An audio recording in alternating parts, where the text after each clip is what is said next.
Hey guys, Dobby back at you. Got a story for you. Another alien encounter story. Hopefully I don't put you to sleep, or myself, in the middle of the story. It was August 1997, deep in Nevada desert outside Rachel, near the infamous extraterrestrial highway. Jake Harlan was 22, driving his beat-up Chevy pickup back from a casino run in Eli Brook. Buzzed on cheap beer and taking the long way home to avoid the highway patrol. The sky was moonless, stars sharp enough to cut glass. He had the windows down, radio crackling with static more than music. Around 2:19 a.m., he remembered the exact time because the dashboard clock froze there. He saw the first flash. Not headlights, something white, blue, silent, streaking low across the horizon from west to east. Too fast for a plane, too quiet for a meteor.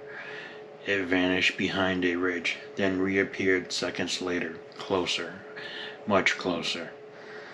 Jake slowed the truck. The engine sputtered once, then died. No cough, no warning, just silence. The headlights dimmed to nothing. Radio cut to dead air. Even the beer bottle sweating in the cup holder stopped dripping. The condensation hung frozen in place. Then the humming started. Low at first, like distant power lines, but it grew until it vibrated his teeth. Not mechanical exactly, more organic, like a whale song played through bone. The air thickened, smelled of ozone and hot metal. He stepped out. The desert was suddenly too still. No crickets, no wind, no distant coyote. Just that hum pressing on his chest. The craft came over the ridge without sound. No more than 50 yards away. It wasn't a saucer. It was wrong. A long black lens shape, edges blurred like heat haze, even though the night was cold. No seams, no lights, no visible propulsion. It hovered 20 feet off the ground, perfectly still, throwing no shadow on the sand. Jake couldn't move. Not fear, at least not the kind he knew. His body simply refused. Muscles locked, breath shallow, eyes wide. Then the bottom of the thing opened. Not a hatch, not a door, just parted like wet skin separating. A beam of pale violet light spilled out, soft, almost gentle. It touched the ground in front of him, and something descended, not a little green man. It was tall, easily 8 feet, thin as a sapling, limbs too long, too many joints, skin the color of wet obsidian, reflecting starlight in strange fractal patterns. No clothes, no features on the face except two enormous black eyes that wrapped around the sides of the head like oil slicks. No mouth, no nose, no ears.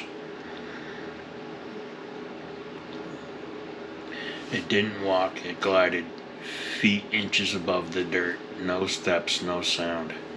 Jake's mind screamed on, but his body stayed rooted. The thing stopped 5 feet away. The humming changed pitch, became words, not spoken, inside his skull. We have watched you since the first fire. Jake tried to speak. His throat wouldn't move. You are early. The harvest is not yet ripe. The creature tilted its head, slow, deliberate, like a curious bird. One long finger extended, not touching him, but close enough that Jake felt cold radiating off it like dry ice. Then the finger traced a shape in the air, a symbol. Simple, a circle bisected by three jagged lines. Jake had seen it before, scratched into rocks near ancient petroglyphs on cave walls in places that anthropologists still argued about. He'd always thought they were just art. The symbol burned into his vision, bright even with his eyes open. The symbol burned into his vision, bright even with his eyes open. Sorry, I read that same line twice. I'm not editing, I'm not redoing it. Enough with it. You will remember, the voice said. Not words, but certainly planted like a seed. And you will wait. The beam intensified. Jake felt something pull at the base of his skull. Sharp, electric. Memories flashed. Childhood nights staring at the sky. Unexplained scars on his lower back he'd always dismissed as birthmarks. Dreams of being lifted through ceilings, then darkness. He woke up in the cab of his truck at dawn, keys ignition, engine idling like nothing had happened. The beer bottle was empty, warm, no condensation. The dashboard clock read 6:42 a.m. 4 hours gone. He drove home shaking, told no one.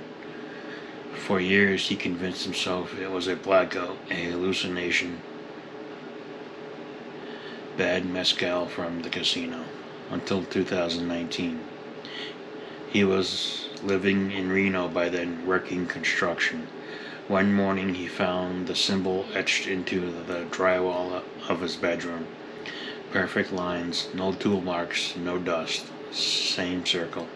Same 3 jagged cuts. He hadn't drawn it.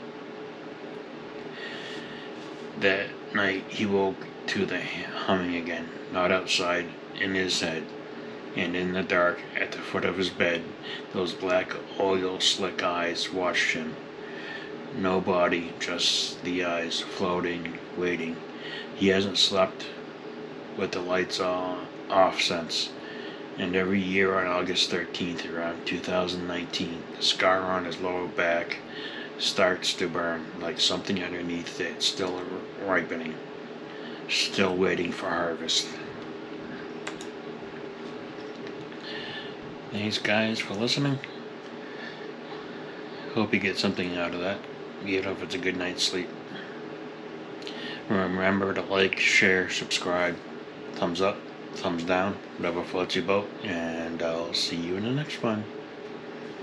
If I'm not watching you, right there. Maybe I'm watching you. Maybe that's me at the foot of your bed.